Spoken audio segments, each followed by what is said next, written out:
Ito po ay nakasama ko sa Kongreso at sa Senado. Ang susunod ay papakilala ko sa inyo si Alan Peter Cayetano.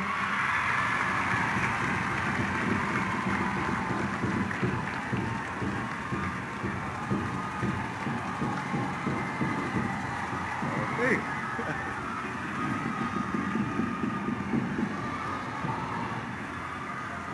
Thank you po. Kumpanyero natin sa Senado, kay Alan, walang lugar ang katiwalian sa pamahalaan mula sa City NBN deal hanggang sa pambababoy sa swine dispersal. Masinsinyang inimbestigahan ang mga anomalya ng dating administrasyon. Bilang lingkod bayan, itutuloy ni Alan ang kanyang krusada para sa katotohanan. Susunod naman po, isa na naman namin nakasabay sa Kongreso at sa Senado, walang iba kundi si Chis Escudero.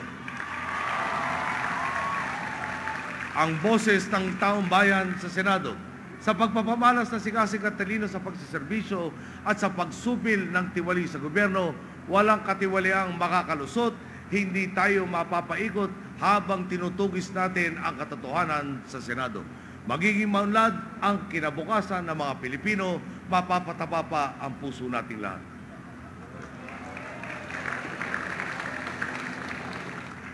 Si Risa Hontiveros, laging naninindigan para sa mga gandang laban. Itutuloy ni Risa sa Senado ang krusada ng mabuting pamamahala at pagsulong sa karapatan ng kababayan at ng mga higit na nangangailangan. Napakasikat pong personalidad nitong si Risa. Pwedeng nagkaroon ng glamoroso at mas tahimik na buhay sa harap ng kamera, pero habang inaarugan ng nag-iisa ang kanyang mga anak, pinili pa rin niyang makasangga natin. Nasa panig po lagi siya ng mga madalas maiwan sa laylayan upang itaguyod ang pagkakapantay-pantay sa lipunan. Risa Hontiveros po.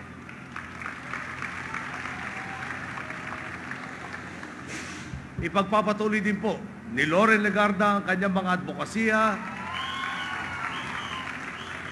para sa kababaihan, kalikasan at kalusugan.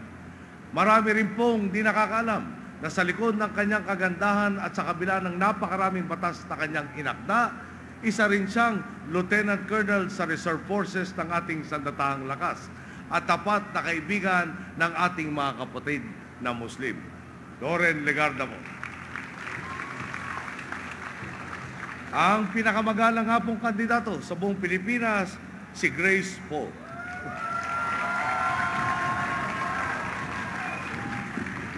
Ang hinirang nating chairperson ng MTRCB, tumindig si Grace para ipagpatuloy ang pagiging tinig at tagapagtanggol ng masa. Minana po niya kay daking ang kababaang loob at malasakit sa taong bayan. Bilang dating preschool teacher, alam niya ang mga pangangailangan at hangarin ng ating kabataan. Sa Senado, ibabandera rin niya ang sining at kultura, ibibida niya ang kapakanan ng pamilyang Pilipino. Grace Poe. Siyempre kasama rin natin si Jambi Madrigal na diretso sa salita, diretso sa gawa, mahal ang mahirap, galit sa kurap. Walang takot ay pagpapatuloy ni Jambi sa Senado ang pagsupil sa korupsyon upang isulong ang mga batas para sa kababaihan, kabataan at kalikasan. Subok na po siyang kakampi natin sa daang matuwid. Jambi Madrigal. Susunod ko naman po pakikilala sa inyo ay si Ramon June Magsaysay Jr. Siyempre po nakakapit na sa kanyang pangalan ng paglilingkod bayan. Tinitingala ng marami si June dahil sa di matatawaran niyang kontribusyon sa pamahalaan, lalo na sa sektor ng agrikultura, negosyo at kabataan. Tulad ng kanyang paglalantad sa fertilizer scam, sinisiguro ni June Magsaysay na walang puwang ang mga tiwalit mapang-abuso sa gobyerno. Muling tinatawag ng Senado ang tunay na Magsaysay na hindi nagpapasilaw sa kapangyarihan. Siya po ang magsisilbing konsensya at kuya ng ating mga senador. June Magsaysay. Si Coco Pimentel po, baka hindi po nyo alam. Medyo mahina ho ito sa pag-aaral, BS Math ang kinuhang kurso at hindi lang cum laude ata nakuha. Pumasok ng law school at medyo nakontento nung naging bar top notcher kung di ako nakakamali. Si Coco Pimentel po, respetadong abogado at lingkod bayang alagad ng katotohanan. Sa 6 na taong mandatong ipinagkaloob sa kanya, 1 taon, 10 buwan lang ang pinanungkalan niya. Sipin po yun, binigyan niyo ng 6 na taon, binigyan ng kung sino man, 1 year and 10 months lang. Sipin na lang po natin, kung naging buo ang panahon ng kanyang pagsiservisyo, pwede pong mas marami pa ang nagawa niya. Alam po nyo, nung hindi nga siya pinanad at nadaya, pwede pong tumakbo na lang siya para sa ibang posisyon at mag-withdraw ng protesta. Nakapagsilbi agad sana siya kung naghabol siya ng ibang pwesto. Pero para sa kanya, kailangan manindigan, kailangan manaig ang tinig ng taong bayan, kailangan makamtan ang katarungan. Ipagpapatuloy niya ang laban ng kanyang ama ukol sa lokal na pamahalaan. Huwag po natin kakaligtaan, Coco Pimentel. Si Sunny Trillanes, isang magiting na sundalo. Masigasig na miyembro ng Senado. Kauna-unahan yatang nag-hearing sa Camp Crame na mas madalas. Tama ba yun, Sunny? Sa kanya, una lagi ang kapakanan ng taong bayan. Sino mang tiwali at mapangapi, talagang dadaan muna kay Sunny. Sunny Trillanes, huwag po natin kalimutan. Si Cynthia Villar.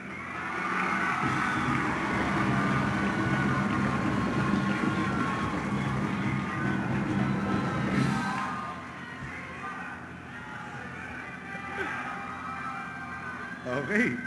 Thank you sa inyo po. Si Cynthia Villar, ang ating Mrs. Hanep Buhay. Mula Kamara, ihahatid niya sa Senado ang pagbibigay hanap buhay sa ating mga kababayan, lalo na sa mga inang nangangailangan. Alay niya ay biyaya sa mga walang-wala. Gagawing hanep ni Cynthia ang buhay na mas marami pa nating kababayan. At idagdag ko lang po, nung siya po bilang may bahay ng ating dating Speaker Manny Villar, no, ako po'y bagong kongresista, tumayo po parang, wag mamasabihin, parang ina na rin po namin. Nag-aruga, nagturo po sa amin, at masasabi ko sa inyo, ni kailanman hindi ho baluktot magsalita ang Cynthia Villar. Maasahan ang kanyang salita.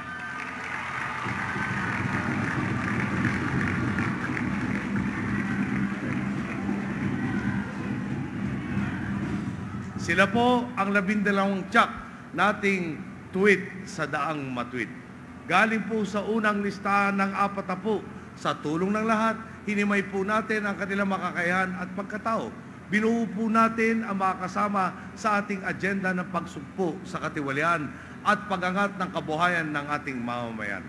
Pinagbuklod po natin ang mga taong bayan muna bago sarili ang iisipin. Total naman po ay pinag-uusapan na natin ang tuwid na landas. Magpapasalamat na rin po tayo sa isa pang tunay nating kasangga.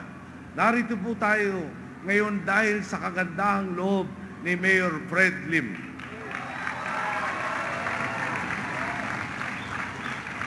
Alam nyo, isa pang tunay na action star sa totoong buhay.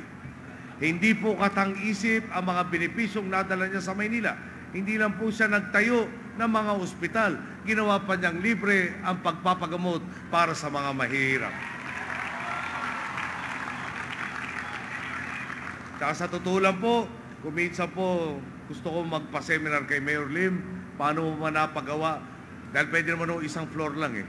Tatawaging ospital, yung ma-accommodate 4 na tao, libreng ospital. Pero kay Mayor Lim po, maraming palapag ang kanyang mga ospital na naipatayo.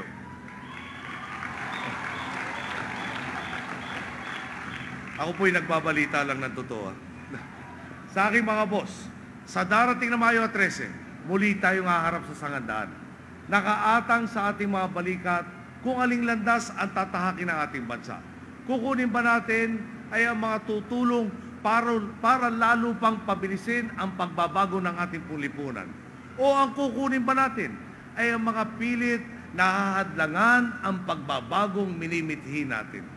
Dito sa atin, iisa ang ating tutok, ang katuparan ng ating mga pangarap. Sa kabila naman po lahat na yata ng punto ng kompas o ng kompas, sinaklaw. Lahat ng latak na lumang sistema, isinama. Saan po kaya tayo pupulutin kung ganoong naghahatakan sa saliwang direksyon ang pipiliin nating mga kasama? Mailan sa kanila nagsasabing nilalabanan namin ang katiwalian. Matanong ko lang po, kung ganoon, bakit ninyo kakampi ngayon ang mga tagapagtanggol at nakinabang sa nakaraang administrasyon? Ano po ba talaga ang pinaninindigan nyo? Ang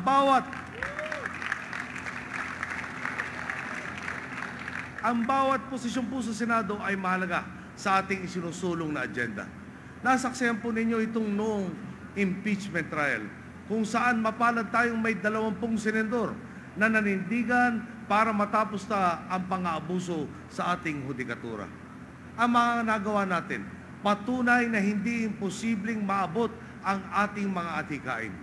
Nakamtan natin ang mga tagumpay na ito sa loob ng 2.5 taon. Natural po ang kasunod na tanong. Bakit hindi nila ito nagawa sa 9.5 taon na lumipas? Bakit napabayaang magdusa pa ng halos 1 dekada ang mga kababayan nating pwede palang nairaos na? Ilan kaya ang napagaling o hindi na napalala ang karamdaman kung ang mga PhilHealth beneficiaries ay nai-enroll na noon pa? Ilan kaya sa mga kabataang kung nakatanggap ng pantawid pamilya ay nakagraduate na sana? Lahat ng tinatamasa natin sa kasalukuyan, pwedeng nakuha na natin noong nakaraang dekada.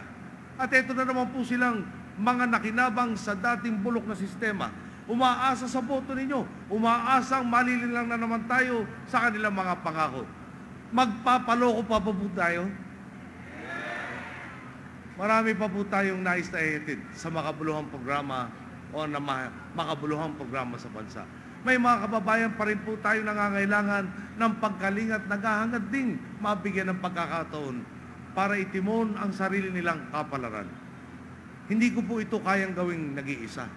Kung nais natin magtuloy-tuloy ang pagbuhos ng mabubuting pangyayari sa ating bansa, kung gusto nating magpamana ng makabuluhang kinabukasan sa ating mga kabataan, kung gusto nating dumami pa ang mga positibong bunga ng ating tuwidadaan, kailangan dalhin natin ang buong Team Pinoy sa Senado.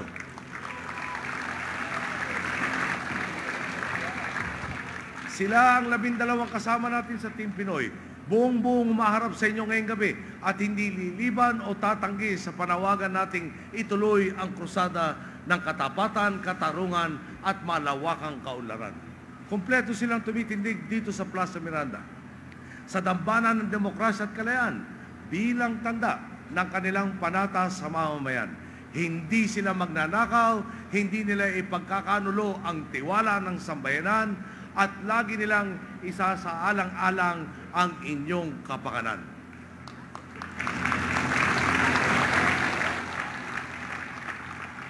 Nanunumpa ang buong Team Pinoy na isa lamang ang kanilang pinapanigan sa panig ng tapat na pamahalaan, sa panig ng tuwid na daan, at siyempre sa panig ninyo ang nag-iisa naming mga boss, ang taong bayan.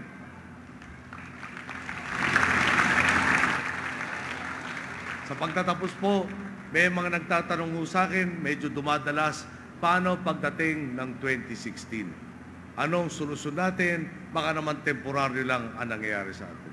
Ang parati kong sagot, kaya tayo nagbago dahil sa ating mga boss. At ang mga boss natin ang susi para maniguradong pagbabagong to ay mananatili maski pagdating ng panahon na ako po'y nagretiro na. Yan po ang paniniwala ko po, buo ang tiwala ko sa inyong lahat. Tuloy na tayo dito sa tuwid na landas. Magandang gabi po, maraming salamat sa lahat.